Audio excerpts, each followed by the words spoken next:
আমার এই লিপস্টিক লাগাতে যা প্রবলেম হয় একমাত্র আমি জানি। তোমাদের কি হয় তাহলে অবশ্যই কমেন্ট করে জানিও। আর আজকে আমি সাজুগুজু করে কোথায় যাচ্ছি সবটাই তোমাদের সাথে শেয়ার করবো। লাস্ট অব্দি ভিডিওটা দেখতে থাকো।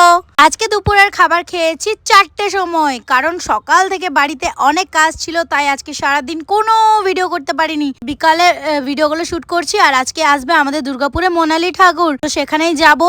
প্রথমে তো ভেবেছিলাম যাবো না, তারপরে ভাবলাম চলো যাওয়াই যাক, কারণ এখন ফ্রি ঘরে বসে রয়েছি। গিয়ে পরে কয়েকটা ভিডিও শুট করবো আর তোমাদের সাথে শেয়ার করবো। তো এই ড্রেসটা আমি কিনেছিলাম মিশো থেকে, কেমন লাগছে আমাকে পরে অবশ্যই জানিও। এবার হচ্ছে মেকআপ করার পালা। দেখো মেকআপ তো সেরকম আমি খুব একটা করতে জানি না, কিন্তু যেইটুকু জানি সেটুকুই তোমাদের সাথে শেয়ার করবো।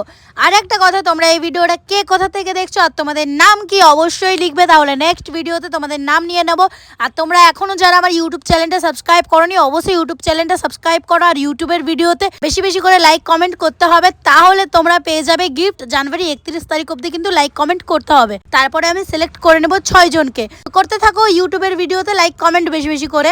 অলরেডি 2 জনকে গিফট দেওয়া হয়ে গেছে, আর 2 জনকে দেওয়া বাকি রয়েছে। এখনো প্যাকেটগুলো আমার ঘরে রাখা আছে, তো তাদেরকে কোরিয়ার করে পাঠাবো। আজ যাব কাল যাব, আজ যাব কাল যাব করে যাওয়াই হচ্ছে না। যাই হোক 1-2 দিনের মধ্যেই যাব কোরিয়ার অফিসে, সেখানে গিয়ে কথা বলবো যে এই 2টো পার্সেল কোরিয়ার করে দিতে হবে। তো দেখা যাক কখন যাই, যখন যাব তখন তোমাদের সাথে আবার ভিডিও শেয়ার করবো। তো 4 জনকে তো সিলেক্ট করে নিয়েছিলাম আগেই, আর এখন 6 জনকে বাকি রয়েছে। আর হ্যাঁ, একদিন কমেন্ট করলে হবে না, ডেলি কমেন্ট করতে হবে কিন্তু, ঠিক আছে?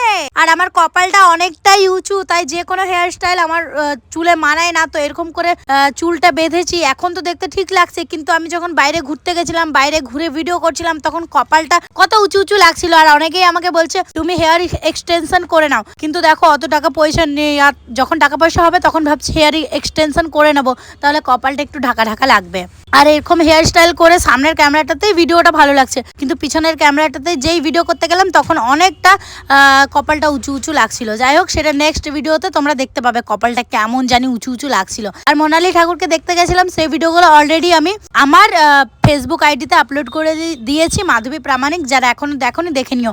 আর আমার ফেসবুক ফলোয়ারের উদ্দেশ্যে কিছু কথা বলতে চাই। যারা ফেসবুক থেকে আমার এই ভিডিওটা দেখছো, আর কিছু দিনের মধ্যেই আমার 2 লাখ ফলোয়ার আশা করি কমপ্লিট হয়ে যাবে। তো